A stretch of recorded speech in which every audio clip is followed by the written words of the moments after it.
မင်းကတော့ကျဲတပွင့်လို့တောက်ပ radiant ကိုဘွားကတော့မြေပြင်ထက်ကရွက်ကြွေ significant ပတ်ဝန်းကျင်မှာငွေဇက်ကူတွေကချစ်ထက်ရေးကြီးကိုရင်ထဲမှာမင်းပုံရိပ်ကအမြဲတမ်းချစ်စရာအကောင်းဆုံး always မင်းကိုပိုင်ဆိုင်ခွင့်မရှိပေမဲ့အဝေးကင်းရင်ပျော်တယ်မင်းရဲ့ပြုံးတွေကကို့အတွက်တော့ကဘာတစ်ခုလုံးပဲဒီလိုမျိုးချစ်နေရတာကို့အတွက်တော့ချစ်စစ်ပါအဝေးကချစ်နေရရင်တော့ကိုဘဝကပြည့်စုံပါတယ်အဝေးကချစ်နေရရင်တော့ကိုဘဝကပြည့်စုံပါတယ်ချစ်ရောက်နေ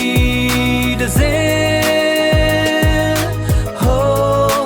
ကောင်းငင်ပေါ်မှာထွန်းတောင်းနေတယ်အခုခေတ်မှာချစ်ဆိုတာ money ပါမပြီးပြေဆုံးနေ yeah မင်းကသစင်ဆိုရင်ငါကမြေမှာအနှင်းခံမျက်စိုးပါပဲမင်းပြုံးမင်းလာတွေကိုဝေးကနေငဲကြည့်ရင်နဲ့ခြေနဲ့နေမိသူပါငါကချစ်နေရတာကိုပိုနှစ်သက်မိသူပါ